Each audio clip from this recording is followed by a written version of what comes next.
natin bubunutin at titigpasin. Walang alon ang hindi natin magagabi. Walang hirap ng pakikibaka ang magpapasuko sa ating mga galit at higit. Ito ang ating isa.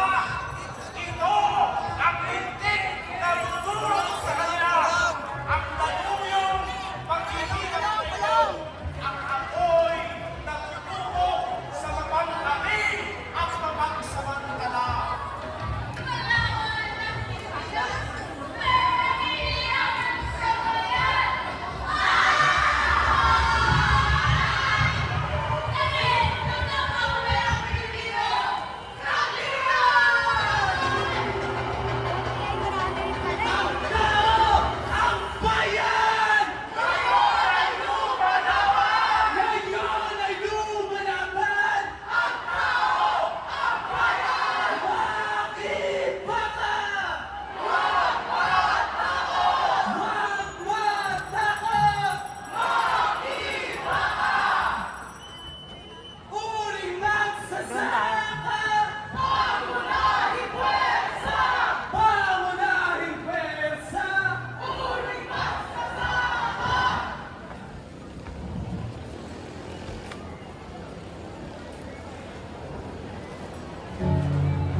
Sige ka dyan eh.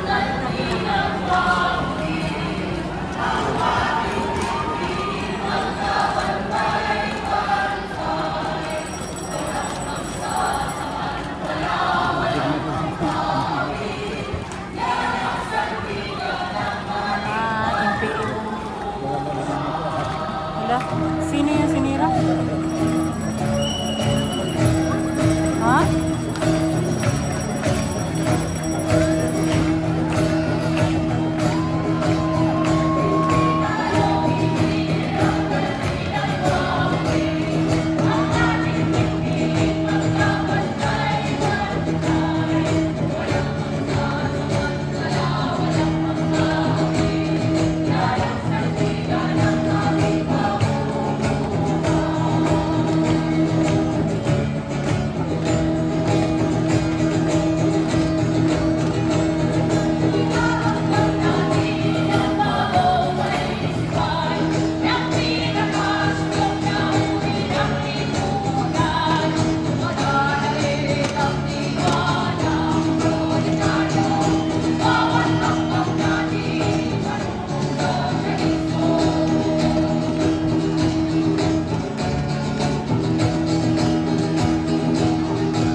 sa paglabas natin sa lansangan. Makakamit ito sa pagbuhos ng ating suporta at sa patuloy na pag-aarisa at pagpapakilos sa kanila. Makakamit ito kung tutungo tayo mismo sa kayunan upang mabuhay at maitama kasama nila. Mga kasama, narito si Min Gomez, tagapagpangulo ng ating bayan upang isa ang ating programa. Sino yan? Maliit lang yan, laki mo. Ayan. Mga kabayan! Makibaka! Huwag matakot! Tunay na report! Masalupa! Ipaglaban! Sa lahat po ng magsasaka na tumungo sa Kamaynilaan, inspirasyon po kayo ng kabataan. Ang kamasyahan ng mga magbubukid na tumungo rito sa Kamaynilaan ay patunay na ang bawat pandarahas ng gobyernong ito ay panibagong dahilan sa mga kabayan upang lumaban. Mga kababayan, ang laging tugon ng gobyernong ito sa mga kabayan, sa mga magbubukid, walang iba kundi ang pekeng programa para sa kapayapaan, mga pekeng reforma sa lupa, at ang malawakang pagpapalit namin ng lupa sa iba't ibang rehiyon po ng ating bayan.